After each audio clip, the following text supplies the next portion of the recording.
Hello students, कैसे हैं आप सब। फाउंडेशन केमिस्ट्री क्लास में आपका मोस्ट वेलकम है। मैं हूं गालिब सर।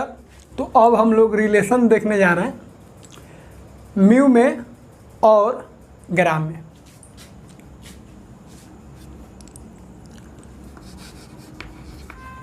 म्यू या उसी को बोलेंगे ए म्यू। तो म्यू और ग्राम में क्या रिलेशन है, तो हम लोग जानते हैं अगर 1 मोल कार्बन एटम्स लेंगे तो उसका जो मास आएगा कितना आएगा 12 ग्राम। तो मास ऑफ 6.02 इंटू 10 का power 23 carbon atoms equal to कितना होगा 12 ग्राम। अब ये वाला जो कार्बन लेंगे, कार्बन का आइसोटॉप्स लेंगे, कौन वाला 12 वाला, तो C12। तो इतना अगर कार्बन का एटम्स लेंगे तो उसका मास जो होगा, वेट जो होगा कितना होगा 12 ग्राम। अब एक का मास निकालिए, तो मास ऑफ 1 C12 एटम। अब एक कार्बन एटम का जो मास होगा वो कितना होगा 12/6.02 इंटू 10 का पावर 23 ग्राम। अब इसमें क्या कीजिए 1/12 से दोनों साइड डिवाइड कर दीजिए। तो 1/12 mass of 1 C12 atom equal to क्या हो जाएगा, इधर भी डिवाइड करेंगे तो 12 डिवाइडेड बाई 6.02 इंटू 10 का पावर 23। तो इधर 12 से डिवाइड किए तो इधर भी डिवाइड करेंगे 1/12 ग्राम।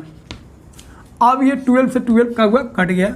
अब आप ध्यान दीजिए, कार्बन 12 का एक एटम का मास लेंगे और उसका 12 जो भाग आएगा उसको हम लोग क्या बोलते हैं 1 mu। तो इसको हम लोग लिख सकते हैं, इसको हम लोग क्या बोलेंगे 1 mu। तो 1 mu इक्वल टू, यहाँ पे देखिए ये और ये कैंसिल हो गया, कितना हो गया 1 डिवाइडेड बाई 6.022 इंटू 10 का पावर 23 ग्राम। तो ये आपको रिजल्ट जो है वो आपको ध्यान रखना है, वेरी वेरी इंपॉर्टेंट। तो 1 mu या इसी को बोलेंगे म्यू। तो 1 mu इक्वल टू हो जाएगा 1/6.02 इंटू 10 का पावर 23 ग्राम, या इसी को आप ऐसे भी लिख सकते हैं सिंपल में 1/Na ग्राम। और Na का मतलब क्या हो गया एवोगाड्रो नंबर। अब इसी को आप जब सिंप्लीफाई करेंगे तो आएगा 1.67 इंटू 10 का पावर -24 ग्राम 1 mu। लेकिन ये जो है ये अप्रोक्स में है, 1 में डिवाइड करेंगे तो इतना आएगा। तो ये आपको कहीं कहीं पुट करना है, लेकिन ज़्यादातर केस में आपको ये पुट करना है क्योंकि यहाँ से आपको रिजल्ट जो है बेस्ट आएगा। और ये जो वैल्यू है वो क्या है अप्रोक्स वाला है। तो ये रिजल्ट आपको ध्यान रखना है।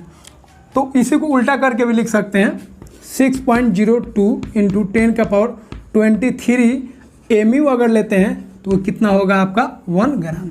तो 1 ग्राम में कितना mu होगा 6.022 इंटू 10 का पावर 23 mu। तो ये आपको ध्यान रखना है। ग्राम जो होगा लार्ज यूनिट होगा और mu जो होगा स्मॉल यूनिट होगा, इसको आपको ध्यान रखना है, ठीक है। तो mu जो है एटॉमिक मास या मॉलिकुलर मास को मेजर करने के लिए हम लोग mu का यूज करते हैं, क्योंकि mu जो होता है बहुत ही छोटा यूनिट होता है, लेकिन ग्राम जो होता है बहुत ही बड़ा यूनिट होता है। यहाँ पे आप रिलेशन यहाँ पे देख सकते हैं। तो यहाँ पे हम लोग रिलेशन फाइंड कर लिए mu में और किस में ग्राम में। तो इसको कॉपी कीजिए, फिर हम लोग आगे बढ़ते हैं। तो एटॉमिक मास से रिलेटेड कुछ इंपॉर्टेंट बात का हम लोग ध्यान रखेंगे।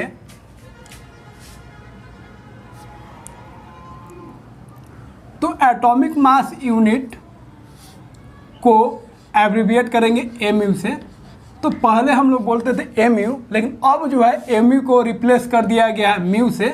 तो mu का मतलब होता है एटॉमिक मास यूनिट और म्यू का मतलब होता है यूनिफाइड मास यूनिट। आज भी बहुत सारे लोग बहुत सारे बुक में mu दिया रहता है। तो एटॉमिक मास को आप म्यू के टर्म में लिखिए या mu के टर्म में लिखिए, कोई दिक्कत नहीं है। तो मान लीजिए एक एटम है ऑक्सीजन का। तो ऑक्सीजन का अगर एक एटम लिखिएगा, एक एटम लीजिएगा तो उसका जो मास आएगा mu में कितना आएगा 16 mu। लेकिन उसी को जब ग्राम में लिखना चाहेंगे तो 16 इंटू mu को चेंज कर देंगे तो 1 mu इक्वल टू कितना ग्राम 1.67 इंटू 10 का पावर -24 ग्राम। तो यहाँ पे एक चीज़ का ध्यान रखेंगे, जब उसको mu में लिखेंगे तो उसको हम लोग बोलेंगे रिलेटिव मास, क्योंकि mu जो होता है वो रिलेटिव होता है, वो हम लोग मान के चल रहे हैं। इसीलिए एटम के मास को जब mu में लिखेंगे तो उसको हम लोग क्या बोलेंगे, रिलेटिव मास। और mu को हटा के उसको जब हम ग्राम में चेंज कर देंगे तो उसको हम लोग क्या बोलेंगे, तो उसको बोलेंगे एक्चुअल मास। इस चीज़ को आप ध्यान रखिएगा। आगे भी देखिएगा मॉलिक्यूलर मास को, जैसे H2O का बात करेंगे तो उसका मॉलिक्यूलर मास 18 म्यू आएगा तो उसको बोलेंगे रिलेटिव मास। लेकिन 18 म्यू को हटा के 18 गुना 1.67 इंटू 10⁻⁻24 लिख देंगे तो उसको हम लोग बोलेंगे एक्चुअल मास। तो इस चीज़ को आप ध्यान रखिएगा। तो इसको कॉपी कीजिए, फिर हम लोग आगे बढ़ते हैं।